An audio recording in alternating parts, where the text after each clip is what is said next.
disampaikan oleh Bapak Yaya Sundraya. Bismillahirrahmanirrahim. Assalamualaikum warahmatullahi wabarakatuh.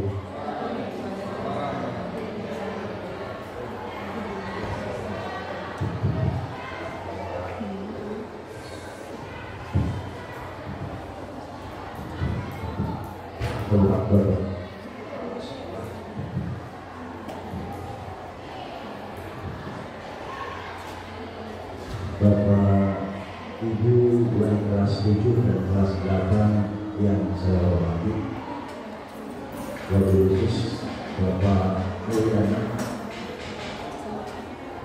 dengan Ibu Puji sebagai calon guru angkatan ke-7. Puji syukur kita panjatkan kepada Allah Subhanahu wa Ta'ala yang senantiasa selalu memberikan rahmat taufik hidayah dan berkah. Alhamdulillah pada hari ini kita bisa bersama-sama berkumpul acara berkumpul dalam agenda yaitu diseminasi budaya positif oleh calon guru pembinaan. Yang intinya bahwa pada hari ini sengaja kami kumpulkan oleh kelas 7 dan kelas 8 untuk melakukan sharing atau apa-apa yang sudah dipelajari dalam tutorial, maka kita nanti akan tularkan yang mana nanti bisa diimplementasikan kepada anak-anak kita di dalam rangka untuk mewujudkan yaitu kurikulum berbeda dan belajar profil pelajar Pancasila. Diharapkan dengan ada acara diseminasi ini mudah-mudahan anak-anak ini juga memahami dan terus mengembangkan karakter profil Pancasila, karena tujuan dari pembelajaran kurikulum mereka salah satu yang paling difokuskan adalah pembentukan karakter. Kayaknya itu saja yang perlu kita sharing dan kita tularkan. Untuk itu pada hari ini tanggal 20 Januari 2023 acara diseminasi budaya positif saya buka. Dan saya akhiri. Wassalamualaikum warahmatullahi wabarakatuh.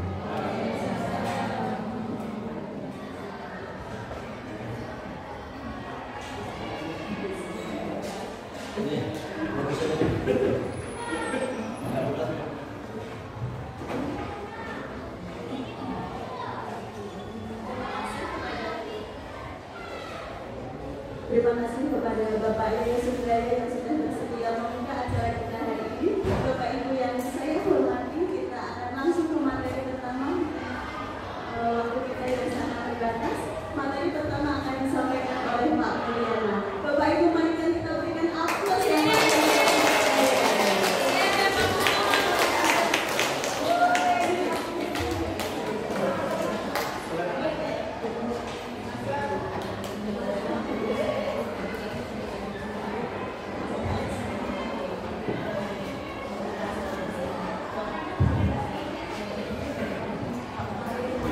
Assalamualaikum warahmatullahi wabarakatuh.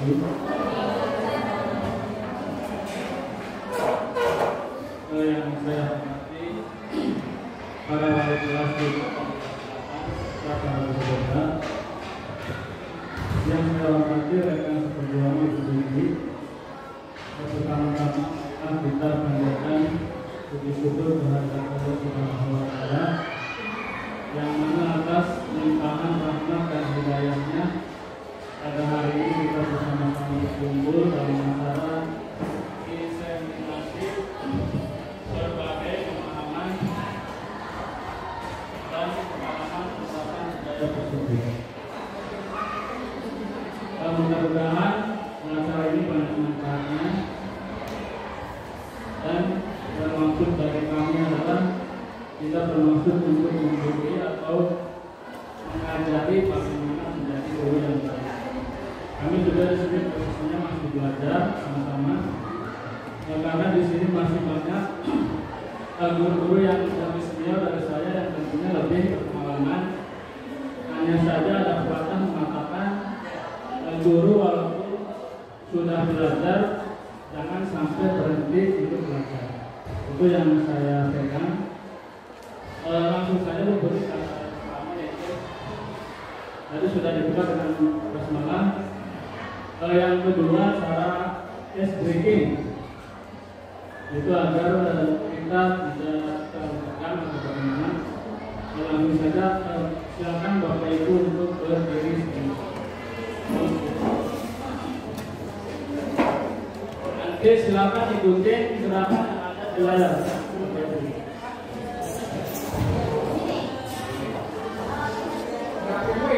Iya, kemudian itu bagian di sini tuh, bagian di sini. Kita akan ice breaking dengan poin. Silakan ikuti gerakannya. Mana diikuti?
Terima kasih kepada Bapak Guru yang sudah briefing.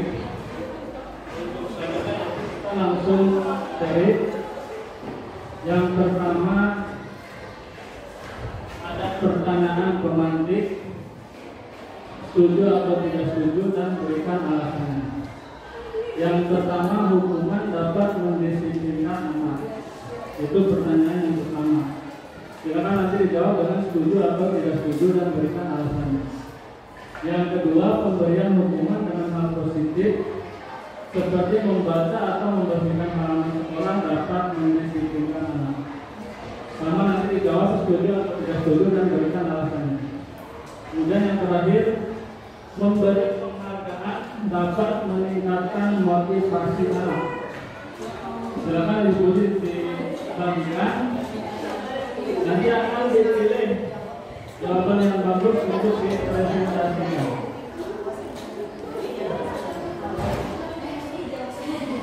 Karena kita ketahui selama ini kita dalam mendisiplinkan anak tidak jauh dengan hukuman, baik itu ketika anak terlambat maupun tidak mengerjakan PR.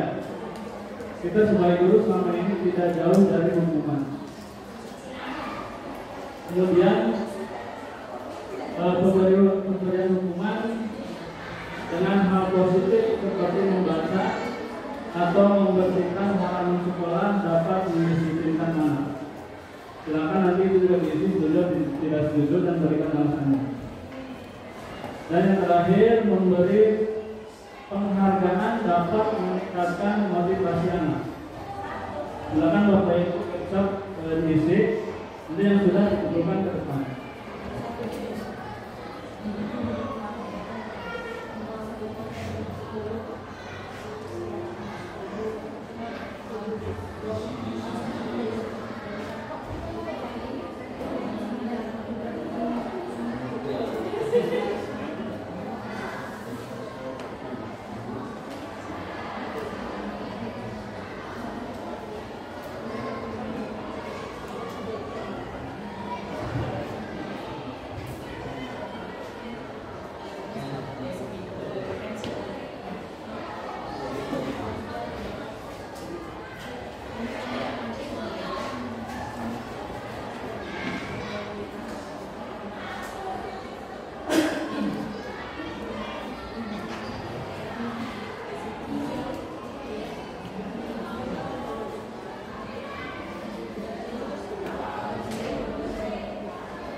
Yang sudah silakan ditempel di atas depan jawabannya.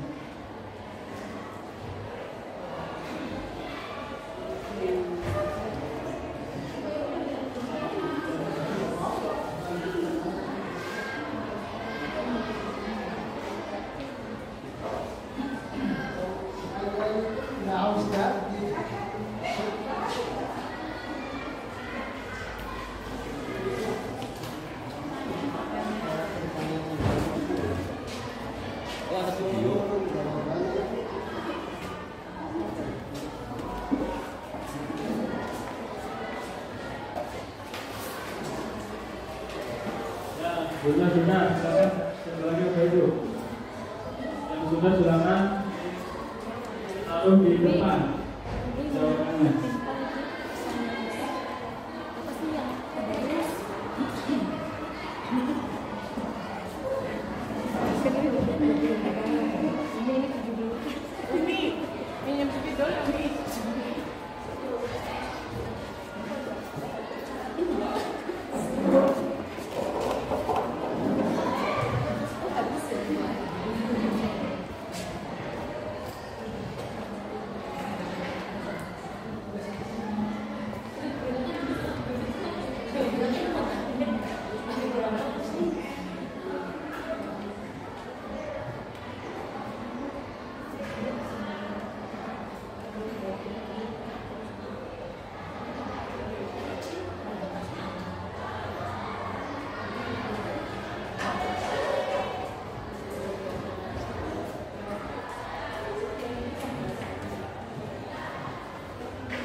Sekali lagi, kenapa timbul pertanyaan seperti ini?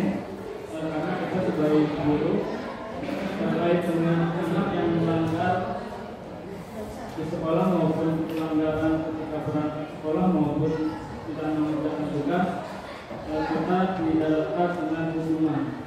Sehingga timbullah pertanyaan, apakah hukuman dapat mendisiplinkan anak? Yang kedua, pemberian hukuman hal positif positif seperti membaca atau membersihkan halaman sekolah dapat mendisiplinkan anak. Kemudian yang ketiga, memberi penghargaan dapat meningkatkan motivasi anak. Silakan diisi dengan setuju atau tidak setuju, berikan alasan.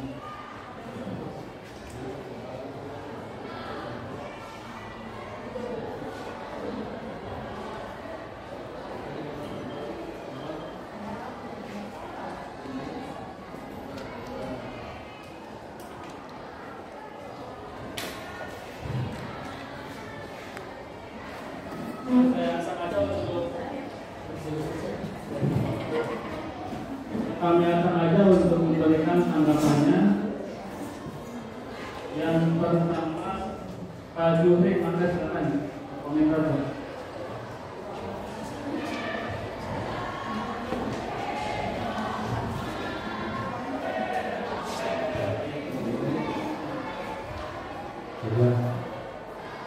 Bismillahirrahmanirrahim. Assalamualaikum warahmatullahi wabarakatuh. Waalaikumsalam. Saya ingin menjawab dari 3 pertanyaan, dan juga mungkin pendapat saya pribadi ya. Barangkali nanti kita akan yang lain, kalau tujuh datang, kemudian berbeda, tidak ada mungkin akan berbeda ya. Pendapat saya nomor 1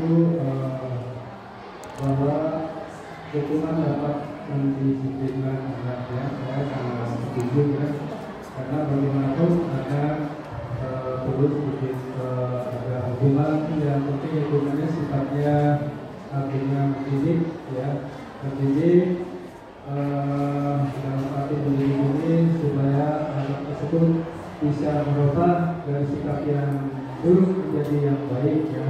Kemudian yang kedua, memberi hukuman dengan hal positif seperti membaca atau membersihkan halaman sekolah dapat mendisiplinkan anak ya. Saya juga sangat setuju ya, karena di sini kami lihat beberapa guru sudah apa yang dari pemerintah siswaan atau pengurus sekolah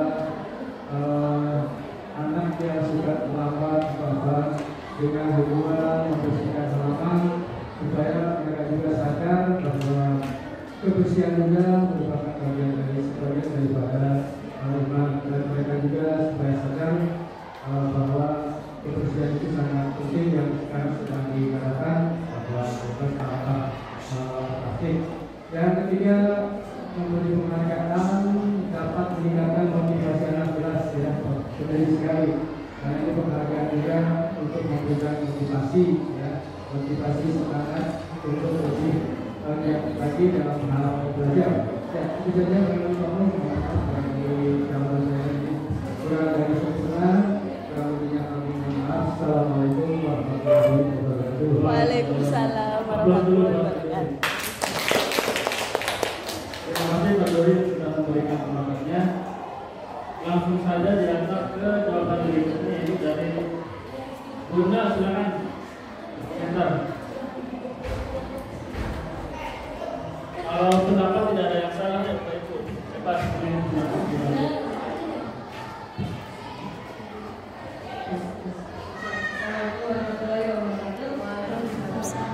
Saya akan memberikan pendapat dari pertanyaan yang ada di depan. Yang pertama, hukuman dapat mendisiplinkan anak. Ya, setuju.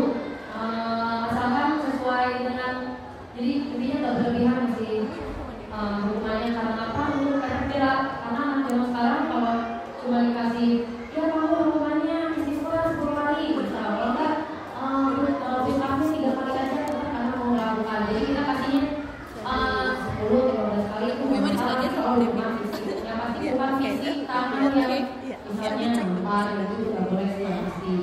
Terus berikutnya pemberian hukuman dengan hal positif seperti baca atau bersihin halaman, itu mah benar-benar setuju banget. Soalnya ibaratkan ada istilah apa tuh peribahasa 30 kali apa sih istilahnya bahasa Indonesia, sekali mendayung 30 kali. Jadi selain hukuman juga anak juga ada hal positif lainnya, minimal ya kan bisa bersih, dapat ilmu juga, apalagi kalau baca buku bisa menerapkan literasi, itulah kurang lebih seperti itu. Lalu yang ketiga, memberikan penghargaan dapat meningkatkan motivasi anak. Ini benar banget, setuju banget, karena untuk anak yang bagus seperti itu agar anak-anak yang lainnya termotivasi. Minimal kalau tidak bisa kasih hadiah, minimal tepuk tangan. Kalau nggak kamu bagus, kamu keren, itu juga akan sudah bikin semangat buat kedepannya. Jadi pede intinya seperti itu. Terima kasih dan assalamualaikum warahmatullahi wabarakatuh. Waalaikumsalam warahmatullahi wabarakatuh. Ya Allah, buat baik, kedua lagi. Ini dibukunya gini kan? Alhamdulillah, alhamdulillah. Habis ini satu lagi perempuan.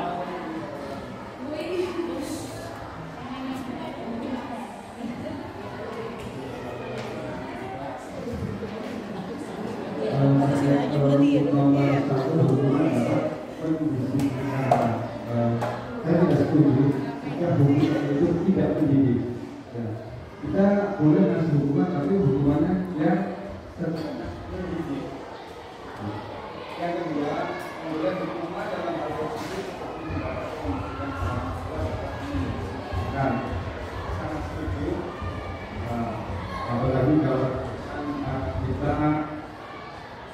sebagai guru agama, mungkin anak suruh menghafal atau suruh membaca surat atau wajib. Kalau positif sangat setuju. Yang ketiga, memberi penghargaan dapat meningkatkan motivasi anak. Setuju. Paling tidak anak merasa dihargai dan juga untuk memotivasi anak-anak yang lainnya, sehingga akan tumbuh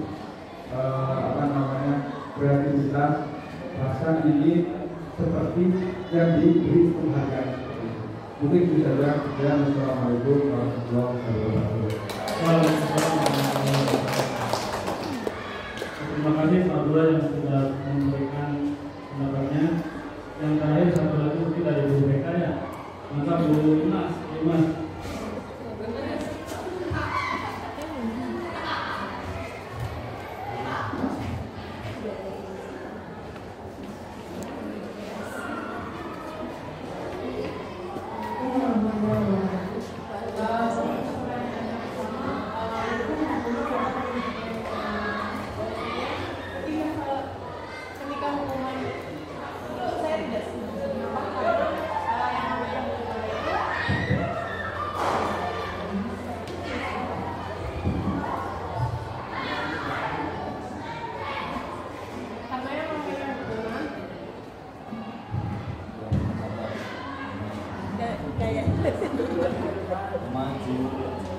Menurut saya tidak mendidik, Pak.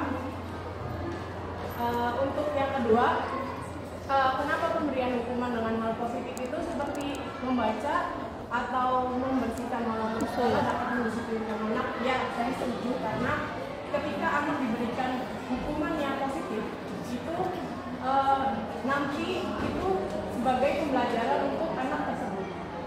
Dan yang nomor 3, memberi penghargaan dapat meningkatkan motivasi anak. Itu saya sangat setuju karena ketika kita memberikan sebuah penghargaan, anak itu merasa dihargai dan merasa, oh iya ya, ketika kita mendapatkan reward, ada, oh iya saya ternyata bagus ya, merasa ininya sangat dihargai gitu Pak. Mungkin itu aja dari saya. Wabillahi taufiq wal hidayah. Wassalamualaikum warahmatullahi wabarakatuh. Waalaikumsalam warahmatullahi wabarakatuh. Yang bagus buat semua guru yang telah memberikan pendapatnya. Baik, untuk selanjutnya di sini kami tidak akan memberikan penilaian bahwa pendapat itu salah atau benar, karena sesungguhnya pendapat itu adalah apa yang keluar dari diri kita sendiri dan kita sendiri yang bertanggung jawab. Kami di sini tidak akan menyalahkan pendapatnya atau itu. Untuk selanjutnya sedikit, saya akan menerangkan tentang budaya positif di sekolah. Budaya positif itu adalah nilai-nilai, keyakinan-keyakinan dan kebiasaan-kebiasaan sekolah yang berpihak pada murid agar murid dapat berkembang menjadi pribadi yang kritis, penuh hormat dan bertanggung jawab. Alhamdulillah di sekolah ini sudah melaksanakan berbagai kegiatan yang positif, mulai dari membawa alat makan dan minum sendiri, kemudian berbaris sebelum masuk pelajaran, dan membaca ayat-ayat pendek sebelum dimulai pelajaran. Itu alhamdulillah di sekolah ini sudah adanya budaya positif. Nah, sekarang kita akan mencoba simulasi tentang disiplin positif, tentang quality control. Yang pertama nanti ada dua orang guru, yang pertama guru A dan guru B. Tugas guru A adalah mengepalkan salah satu tangan. Nanti ini diisi dulu dengan sesuatu yang paling berharga dalam hidup kita. Boleh misalnya emas 10 gram, boleh mobil Toyota, boleh apa saja yang paling berharga dalam hidup kita. Silakan ditulis. Sekarang boleh sesuatu yang paling berharga dalam hidup kita. Boleh uang 1 miliar, boleh, atau sepeda motor, boleh. Satu aja untuk tidak berpasangan. Pasangan Bu Atik sama Bu Silvia, yang isi satu aja. Ya, silakan bebas diisi dengan sesuatu yang paling berharga dalam hidup kita. Nah, nanti tugas temannya yang sampingnya orang yang bagian B itu mencoba dengan segala cara untuk membuka kepalan tangan tadi. Jadi nanti tulis yang paling berharga, kemudian dikepalkan. Nah, yang teman sebelahnya itu berusaha bagaimana caranya membujuk, menghardik, mengintimidasi, memarahi, meneliti supaya tangan itu supaya sesuatu yang diambil diberikan. Maksudnya dulu. Jadi sekarang tulis dulu sesuatu yang paling berharga. Misalkan boleh emas 10 gram boleh, atau mobil Pajero boleh. Nanti di kepala.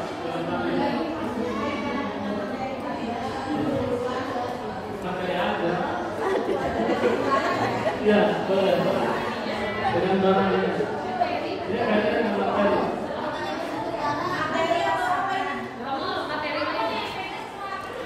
Boleh. Ini bukan dengan barang. Atau suami boleh. Boleh, suami boleh.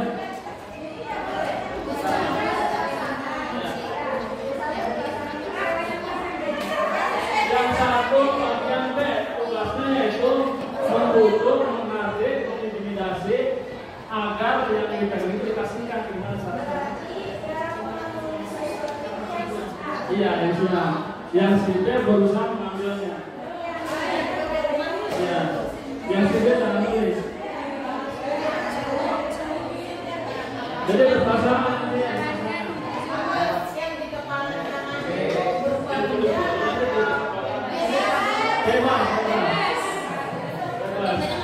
Suami rekannya boleh, suami rekan boleh.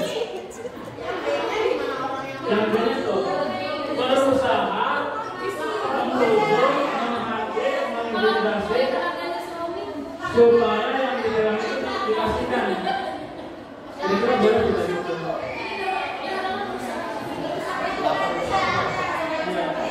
Satunya yang lulus, satunya yang ya satunya yang lulus, satunya yang menggoda atau itu.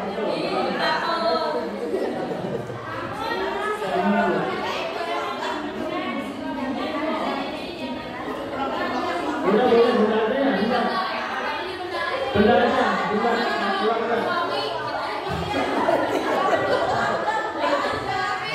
Udah benda aja.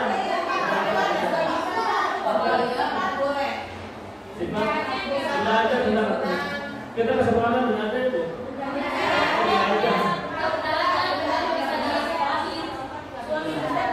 Denda aja, itu barangkan denda.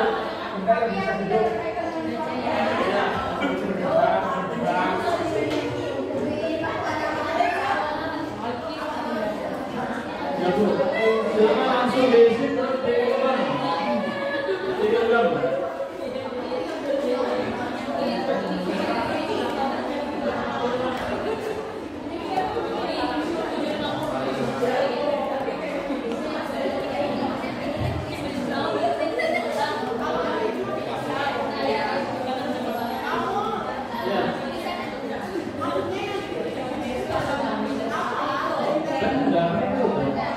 Misalkan mobil, ya, kita nanti pegang.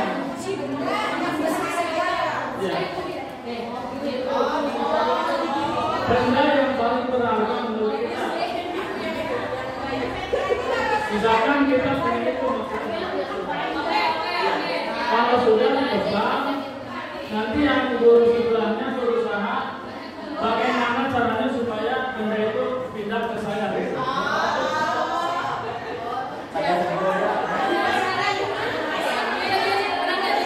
Silakan diperhatikan, kira-kira bakal dikasihkan atau enggak?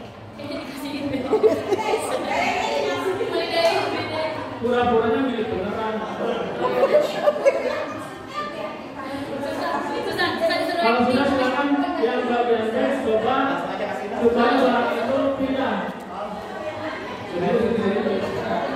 Berarti silakan coba berusaha. Bagaimana caranya? Entah dirayu, boleh.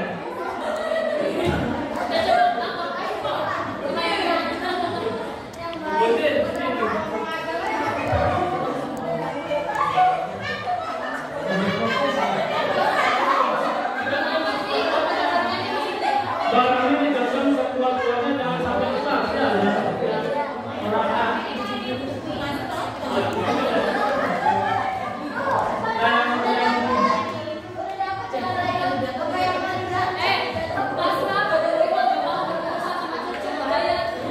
Silakan dicoba pulang.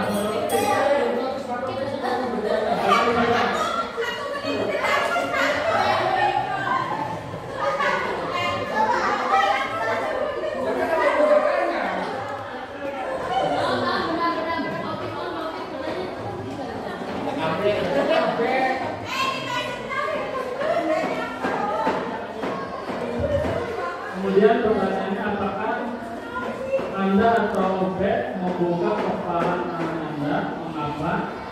Apa alasan Anda atau B membuka kepala tangan Anda?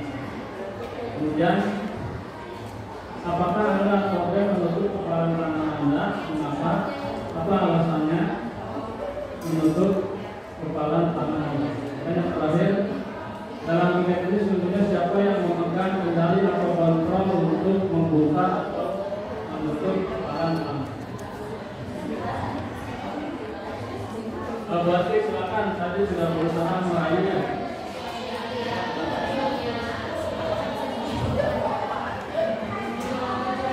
Apakah susah?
dapat mengambil kesimpulan bahwa pada dasarnya sebuah tindakan atau keputusan bagaimana dari kontrol pikiran kita terhadap prinsip yang kita Dan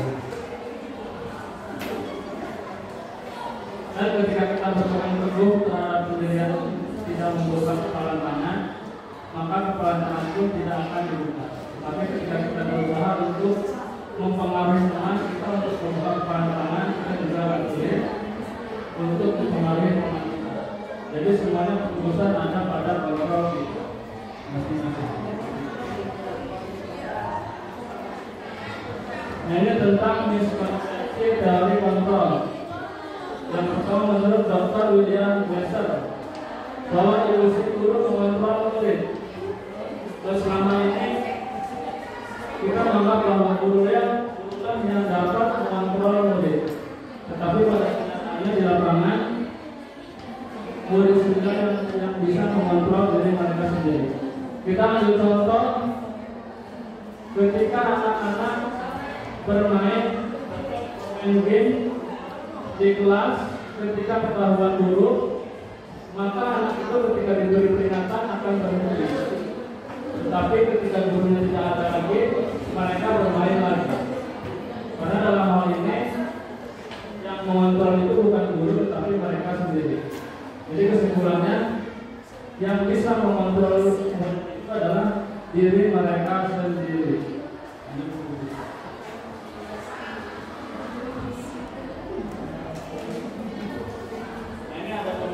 Ki Hajar Dewantara, menurut Ki Hajar Dewantara bahwa tujuan pendidikan adalah menjadikan bahwa disiplin yang dimaksud adalah disiplin diri yang memiliki motivasi internal, bukanlah motivasi eksternal. Karena jika berasal dari motivasi eksternal, sifatnya hanya sementara. Sedangkan jika motivasi tersebut datang dari diri sendiri, akan bertahan dalam jangka waktu lama. Ki Hajar Dewantara juga dalam pemikirannya bahwa pendidikan itu harus sesuai dengan kodrat alam dan kodrat zaman. Kenapa harus sesuai dengan kodrat zaman? Karena tidak bisa dipungkiri kita ini tidak terlepas dari gadget dan sejenisnya. Yang kedua, kenapa harus sesuai dengan kodrat alam? Karena pendidikan di daerah pegunungan berbeda dengan yang ada di daerah pesisir. Dalam hal ini adalah kearifan lokal yang berbicara.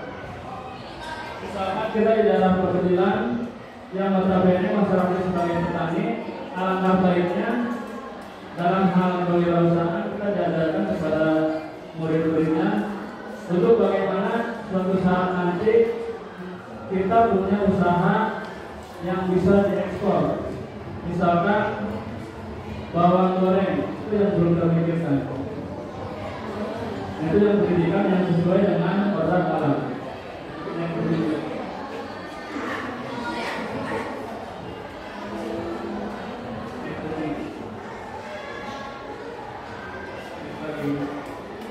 nah, ini ada 5 kebutuhan dasar manusia. Yang pertama, bertahan hidup, penguasaan, kasih sayang, dan rasa terima, kesenangan, dan kebebasan. Ini di kasus Susan adalah siswa kelas 8A SMP Harapan Kita. Setiap hari ia dibekali ibunya dengan makanan dan minuman yang disiapkan ibunya dari rumah yang dimasukkan ke dalam tepak. Pada jam istirahat, Fauzan merebut makanan yang dibawa Susan, lalu dimakannya makanan tersebut sampai habis.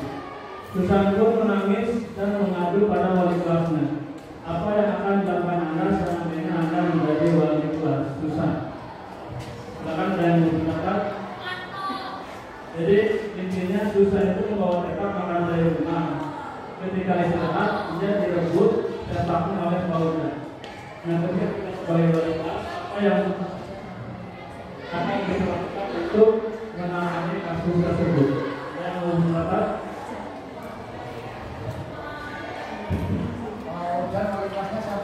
Benar. Habis ini kita akan materi diskusi.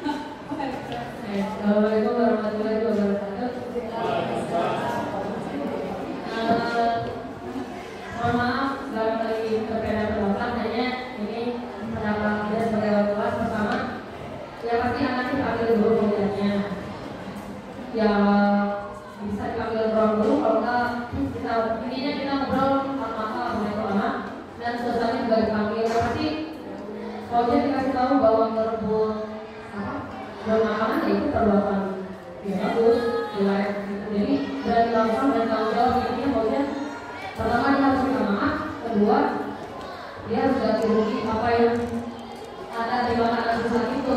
Seperti itu sih. Jadi intinya berani lakukan, berani tanggung jawab. Dia ngambil ya berarti dia harus mengganti apa yang ada di tempat makan tersebut.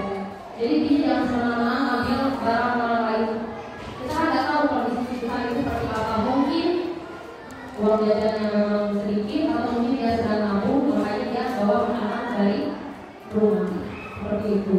Jadi kita nggak sampai ngelakuin banget paujannya, pengertian dulu. Seperti itu sih.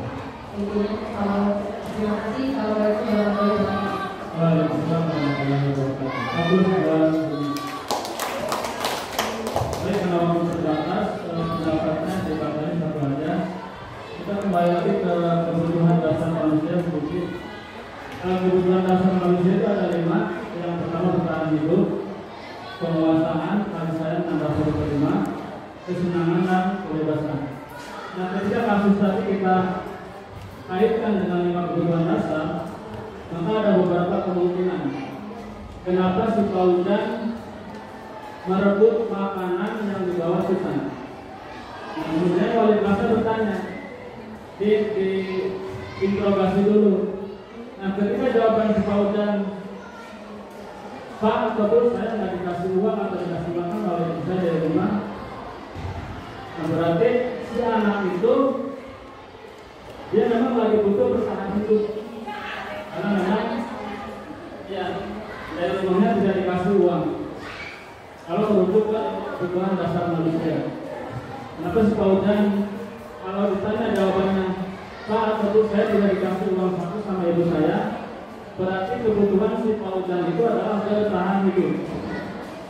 Nah, ketika ditanya lagi, Paujan kenapa kamu mengambil cepok yang dibawa pesan? Nah, ketika jawaban si Paujan, Pak, betul saya ingin kelihatan hebat, berarti dia lagi butuh penguasaan. Nah, ketika jawaban si Paujan, Pak, Bu, saya ingin diperhatikan sama teman-teman yang lainnya, biar saya kelihatan apalagi baper namanya. Berarti si anak itu lagi butuh kasih sayang dan rasa diterima. Nah, ketika jawaban si Paujan, Pak, saya ingin senang-senang aja lah, maksudnya ingin iseng-iseng aja.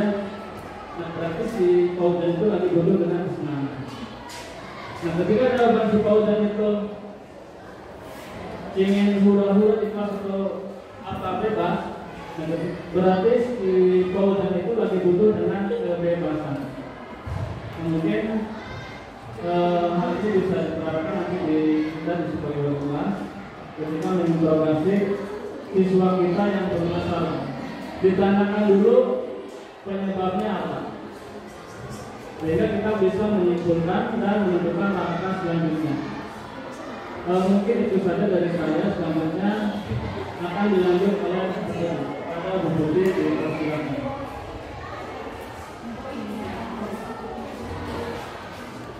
Assalamualaikum warahmatullahi wabarakatuh.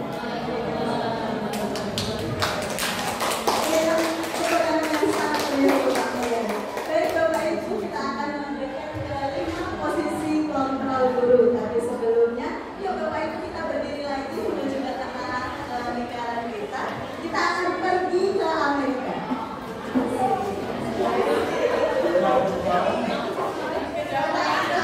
Bahwa kita akan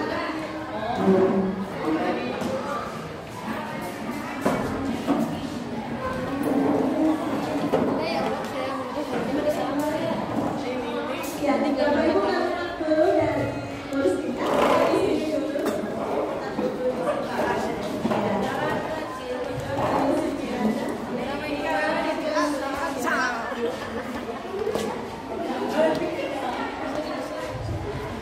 Oh, ini namanya report.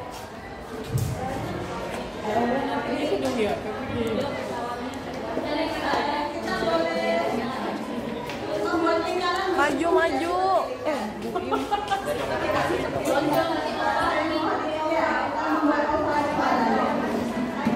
Kita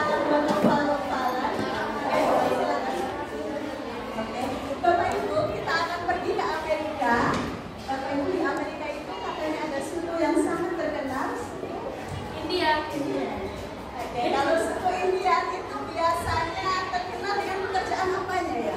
Berkuda. Ini ya, apa lagi ya? Yang biasanya pakai topi dan identitasnya topi. Kita akan bermain kobe. Kalau kobe itu identik dengan senjata apa, kobe? Pistol.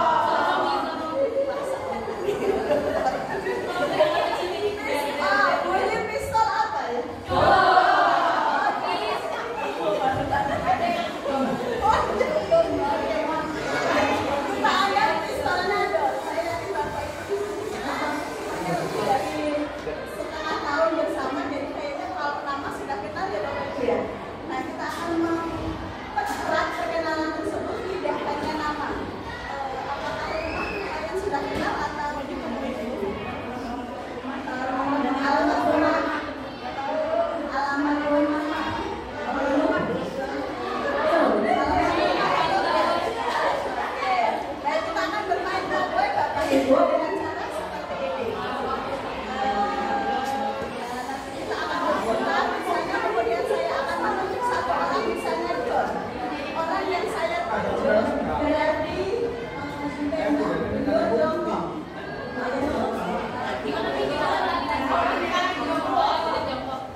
Baik,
pembuat rasa bersalah.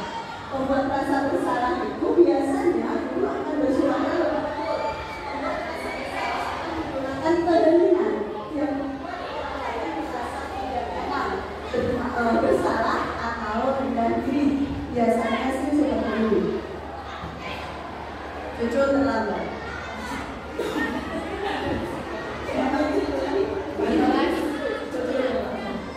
Saya ingin membuat dia merasa bersalah. Ibu ya, nggak kasihan sama ibu. Nggak cuma dia malah sekolah.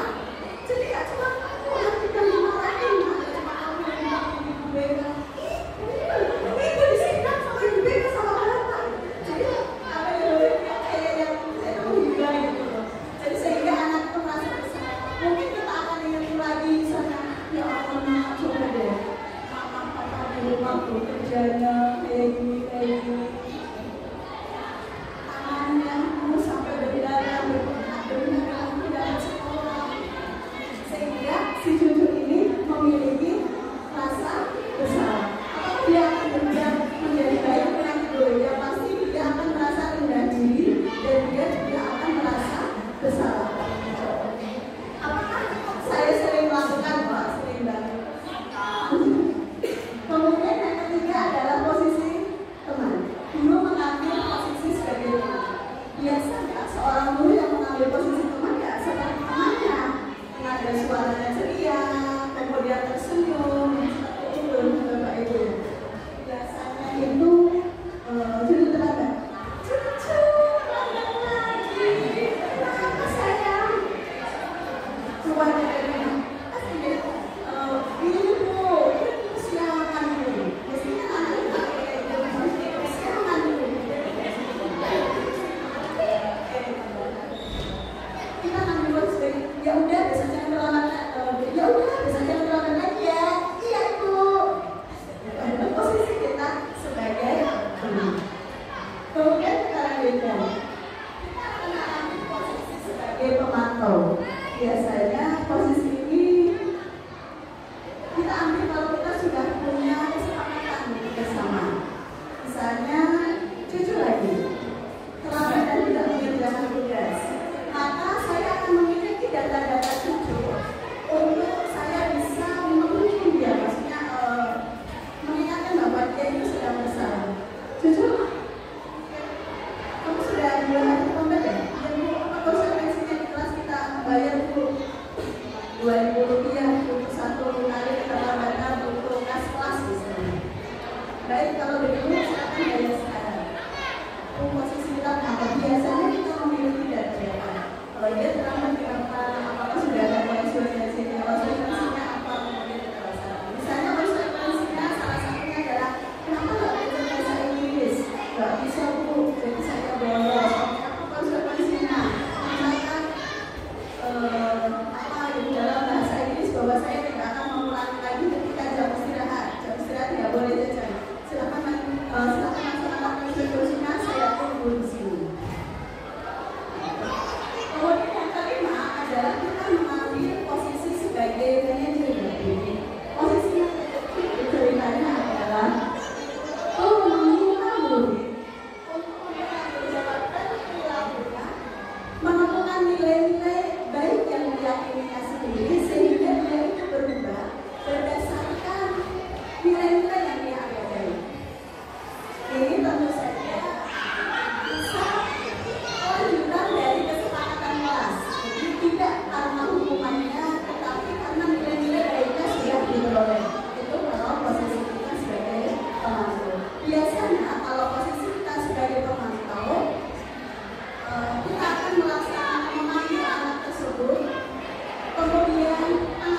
Iva dipanggil ke depan kelas.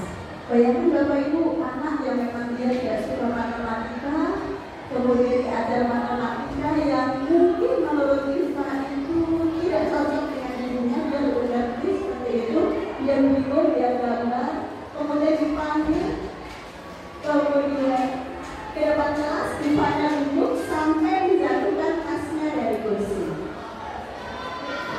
sehingga tiba-tiba dia menjadi gagal. Ketika dia ditanya, dia bilang, "Kamu siapa?" Kita juga gemetar kayaknya sih, bingung. Mungkin malah nama-namanya yang disebutkan. Semua kelas itu menertawakannya. Pak Seno sebagai guru di sini, dia membiarkan Eva ditertawakan oleh seluruh kelas, dan malah meminta Eva untuk maju berdiri di depan kelas sambil menunjuk hidungnya karena tidak bisa menjawab pertanyaan Pak Seno. Mungkin kalau dulu kita biasa saja seperti ini, angkat kaki atau apa seperti itu, ya kalau tak bisa jawab sulit. Nah, pada zaman sekarang, menurut Bapak Ibu sudah masuk gaduh lucu dan anak-anak tertawa karena melihat Eva memegang guru-gurunya. Ibu, apakah Bapak Ibu setuju dengan tindakan Pak Seno? Apakah tindakan tersebut memiliki dampak buruk atau biasa saja? Itu baiknya. Oke, baik.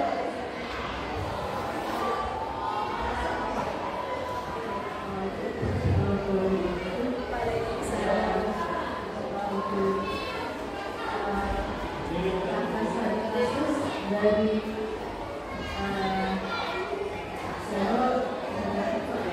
nah di sini kan itu ada tidak bisa melakukan apa, tidak bisa mengerjakan matematika dengan baik.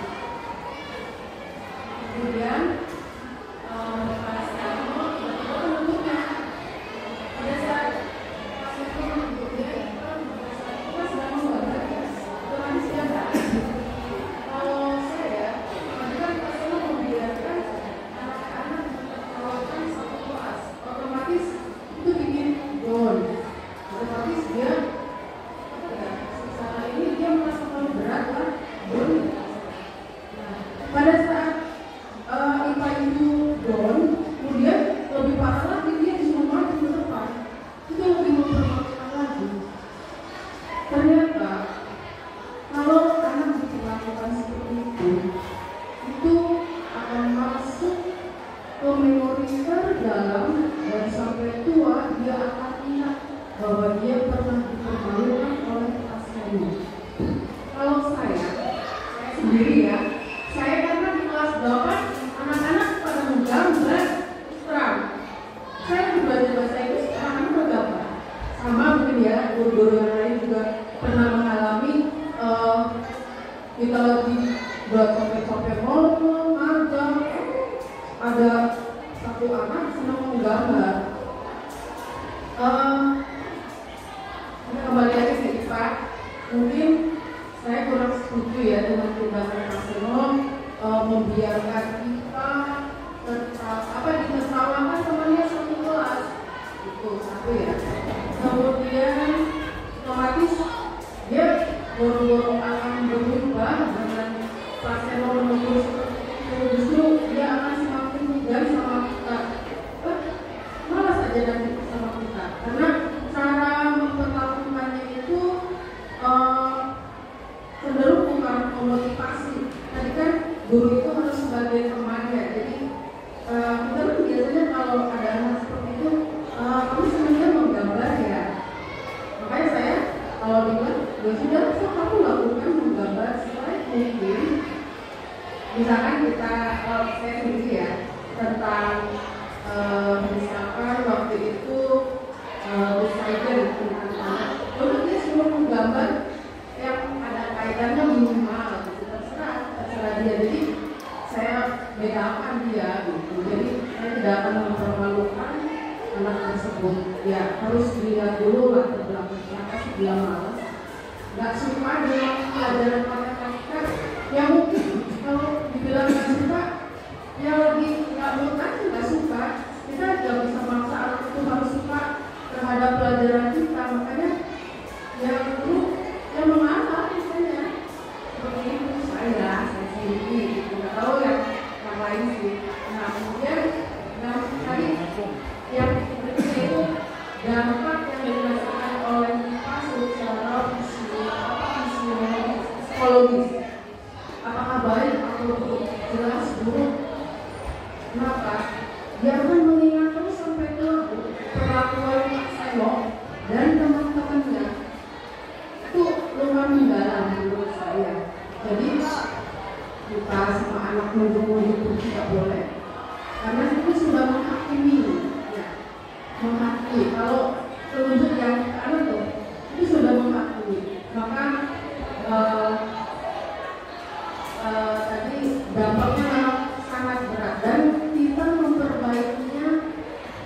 lumayan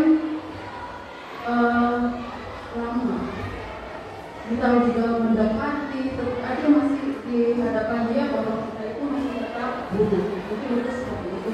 Dan ya itu dampak yang paling mendalamnya, dia sampai tua akan ingat bahwa dia pernah ditertawakan dan disuruh ke depan sebagai bentuk hukuman ya, karena hukuman itu belum tentu membuat anak itu lebih baik, malah mereka senang mengulanginya lebih hebat lagi. Ya dari saya. Assalamualaikum warahmatullahi wabarakatuh. Luar biasa sekali. Oke, Bapak Ibu ada yang mau memberikan tanggapan terhadap pernyataannya Ibu Tati? Setuju atau mungkin kamu sesi gini lah? Bapak Ibu mungkin ada yang sedia memberikan tanggapan atau cukup kita sehati dengan Ibu Tati? Boleh, silakan.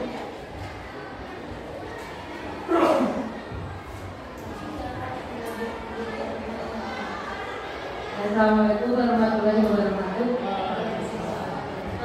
Di sini saya ingin menambahkan apa yang diungkapkan sama Bu Tati. Memang setuju banget. Memang betul kalau ada sampai di kali memang saya juga sebagai guru paling gak senang kalau ada anak ketika melakukan kesalahan terus mereka tertawakan. Ketika ada anak yang sungguh misalnya dia bertanya atau nilainya bagus, maka memang biasa aja. Jadi apresiasi terhadap anak yang bagus tuh kita tuh kurang banget gitu. Jarang kamu hebat, kamu cantik, jarang kayak gitu. Malah seringnya ya saling ngolok seperti itu. Betul banget. Terus mungkin ada sesuatu di paserotnya. Memang saya juga dulu setiap ada pelajaran matematika pasti mindsetnya guru matematika teh jalan gitu kan ya, terus bikin bosen dan lain-lain gitu. Biasanya seperti itu. Tapi nggak mungkin nggak kalau sekarang ya mungkin metode dan model pembelajarannya yang harus diubah agar mau nggak mau matematikanya asik. Memang sih pelajarannya emang enggak, tapi setidaknya diubah lagi metode ngajarnya biar agak ramai seperti itu. Mungkin dinyanyiin lagu Pythagoras atau aljabarnya atau gimana, mungkin guru matematika yang lebih tahu seperti itu. Terima kasih. Assalamualaikum warahmatullahi wabarakatuh.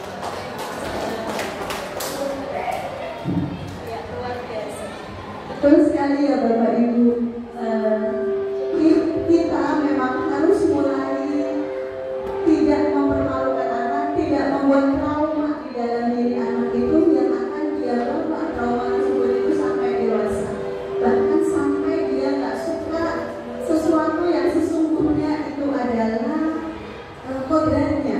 Saya tidak pernah tahu ya, mungkin dia kodratnya itu jadi bubidan, tetapi karena saya tidak memperlakukan dia dengan baik ketika pelajaran IPA, maka dia nggak menyukai IPA sehingga dia sama sekali alergi dengan IPA dan dia nggak mau jadi bubidan gara-gara saya. Betapa dosa saya sebagai seorang guru.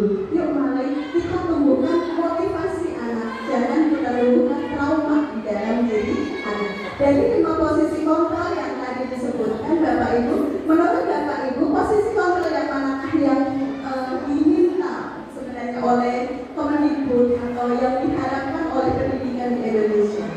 Apakah posisi kontrol sebagai penghukum, ataukah posisi kontrol sebagai pembuat rasa bersalah, ataukah posisi kontrol sebagai teman, ataukah posisi kontrol sebagai pemantau, dan ataukah posisi kontrol sebagai yang diminta oleh pendidikan? Kalau pasti juga sudah kelihatan ya Bapak Ibu ya, yang paling sesuai dengan pertumbuhannya, dia harus tumbuh dan berkembang menjadi anak yang sesuai dengan kodrat yang sudah digariskan oleh Tuhan Yang Maha Esa, oleh Allah Subhanahu wa Ta'ala. Tentu saja posisi kontrol yang paling baik yang harus kita latih dari sekarang adalah posisi kontrol sebagai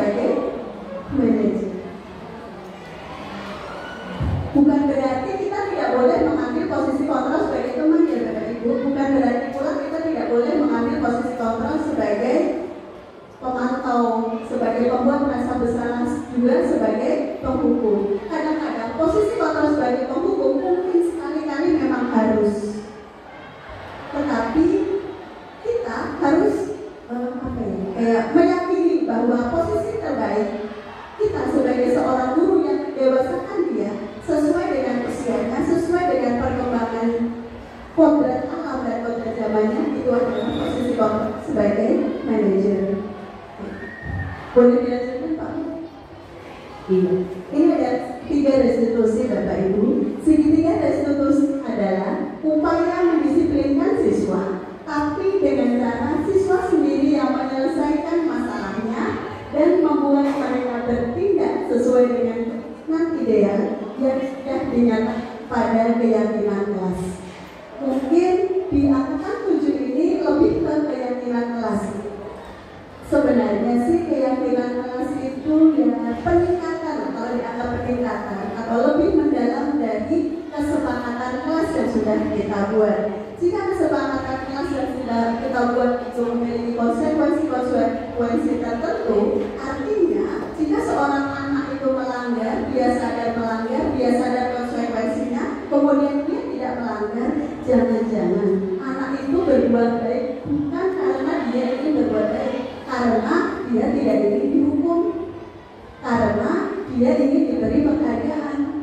Saya nih belajar mati-matian supaya jadi juara kelas, bagus kan? Oke, keren.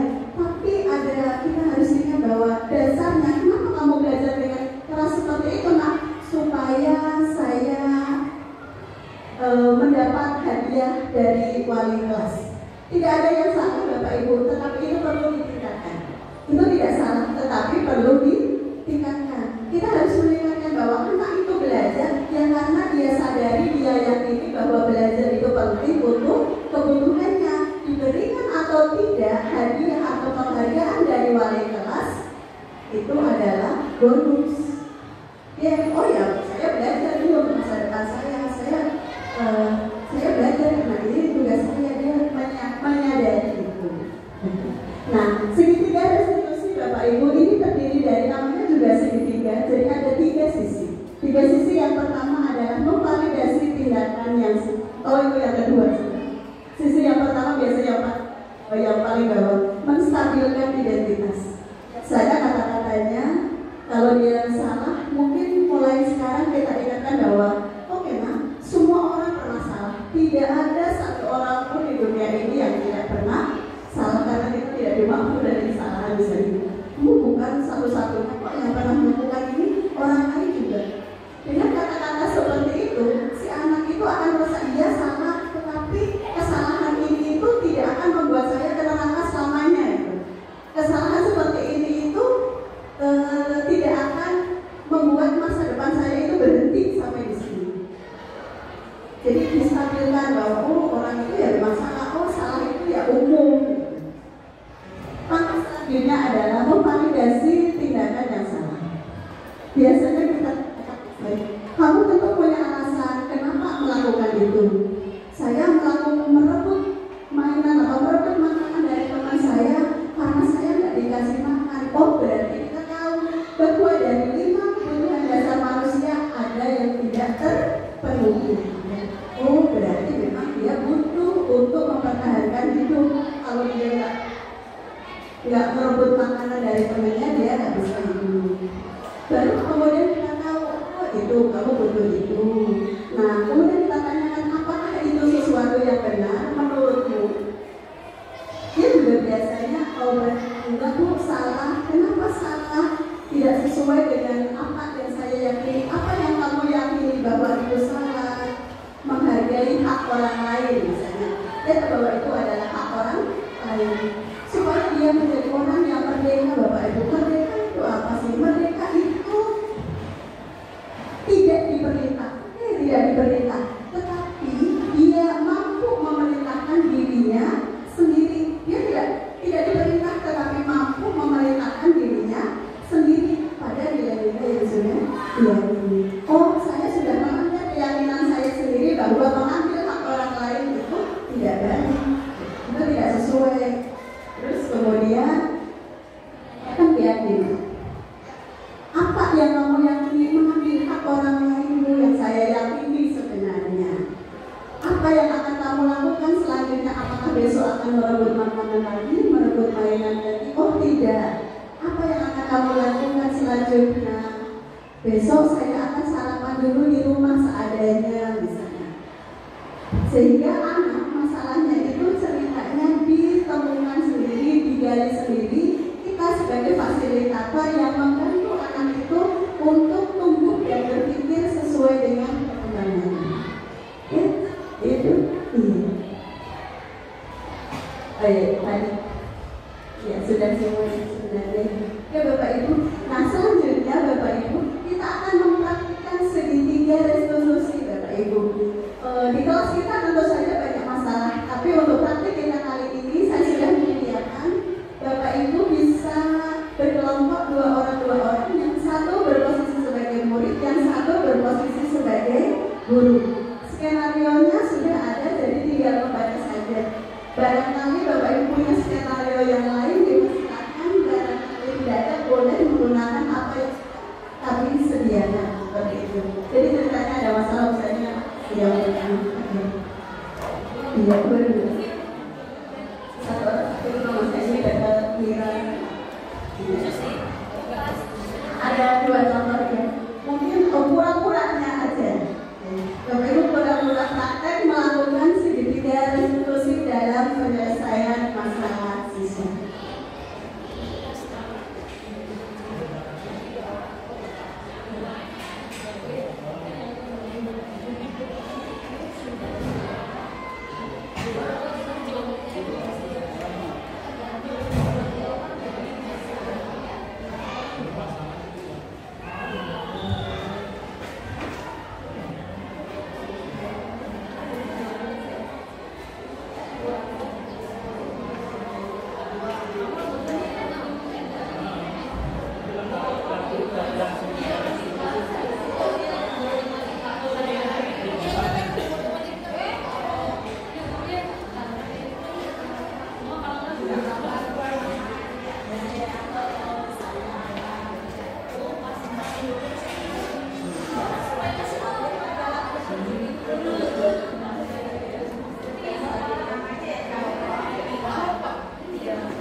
Bapak Ibu gimana? Apakah kita praktekkan di depan saja ya? Terus kita analisis. Ya, Bapak Ibu siapa yang bersedia mempraktekkan kasus yang pertama itu Mira? Yang dapat Mira dipersilahkan dengan kelompoknya ke depan. Yang satu sebagai Mira, yang satu sebagai jadi situ Pak Andi yang enggak diganti jangan Pak Andi siapa Bu Andi atau siapa? Ya. Ya, Bapak Ibu, satunya sebagai Mira yang misalnya sedang tempat Mira itu apa sih? Oh, tidak mengerjakan tugas. Ya, khususnya dengan siapa ya? Boleh. Dibaca saja tidak apa-apa, Bapak Ibu. Kalau bisa dengan ekspresi gitu ya.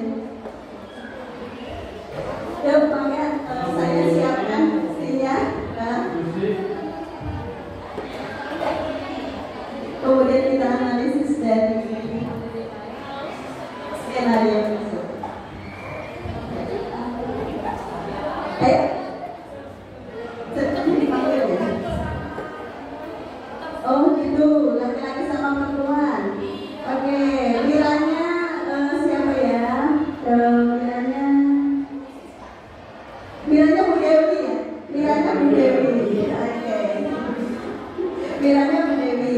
Oke, Pak Andinya yang dapat Pak Andi. Pak. Ya, oke. Dapatnya apa? Mira bukan. Oh, Pak Andinya Pak Abdullah. Oke. Minta tolong monggo Bu Dewi dengan Pak Abdullah untuk ke depan.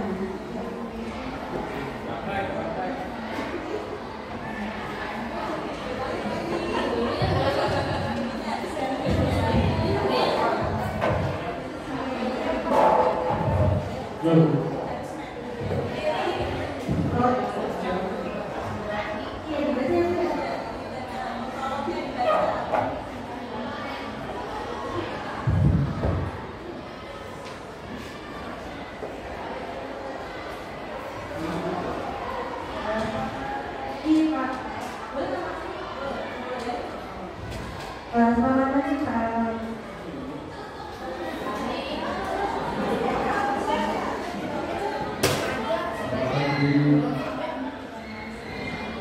Jadi silakan dulu. Kamu tahu apa yang terakhir apa sih? Iya, tapi kamu ngomongin apa?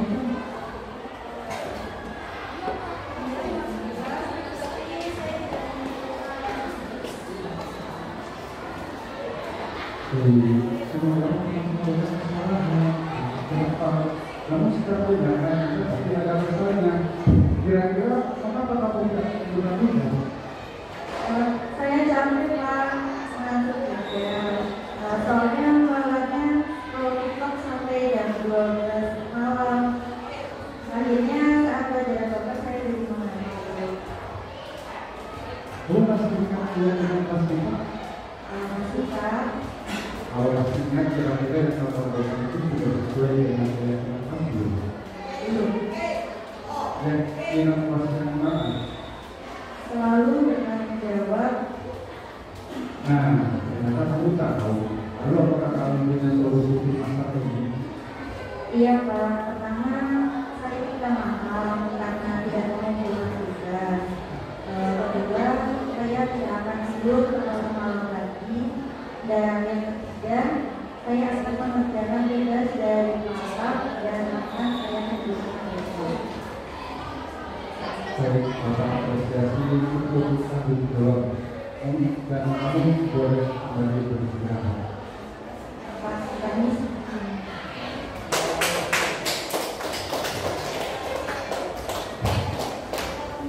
Baik Bapak Ibu, itu adalah salah satu contoh penyelesaian secara restitusi dengan mengambil posisi kontrol sebagai manajer.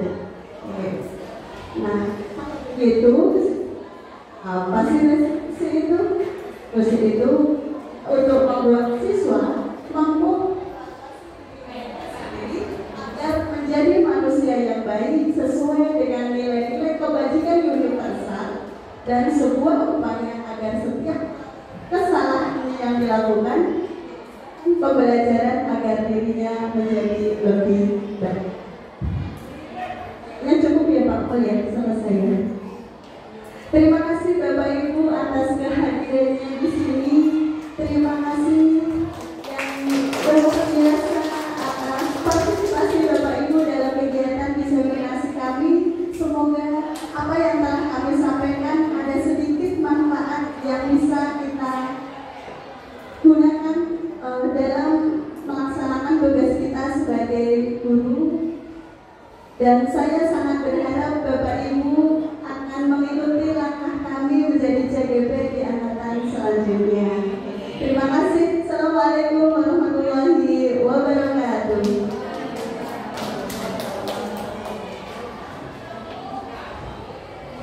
Sebelum kita tutup, mari kita mohon barokah doa dari Pak Haji, karena seharusnya beliau hadir di pembukaan karena sedang ada acara. Assalamualaikum warahmatullahi wabarakatuh. Perkenalkan, nama saya Devi Anggraini. Saya wali kelas dari kelas 8 dari sekolah SMP Negeri 1 Pabadilan.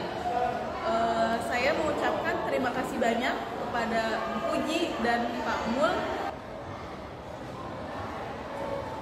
yang sudah berbagi pengalaman mengenai budaya positif di sekolah, dan alhamdulillah kami sudah mempraktekannya dalam hal menangani anak di sekolah. Terima kasih. Wassalamualaikum warahmatullahi wabarakatuh. Assalamualaikum warahmatullahi wabarakatuh. Saya Cynthia Utaminingsi, guru IPA kelas 7. Saya sudah mempraktekkan budaya restitusi yang ditampilkan oleh Ibu Puji Triwijayanti SPD dan Pak Mulyana SPD. Terima kasih kepada Ibu Puji dan Pak Mulyana telah memberikan pelajaran-pelajaran yang baik untuk kita semua. Assalamualaikum warahmatullahi wabarakatuh.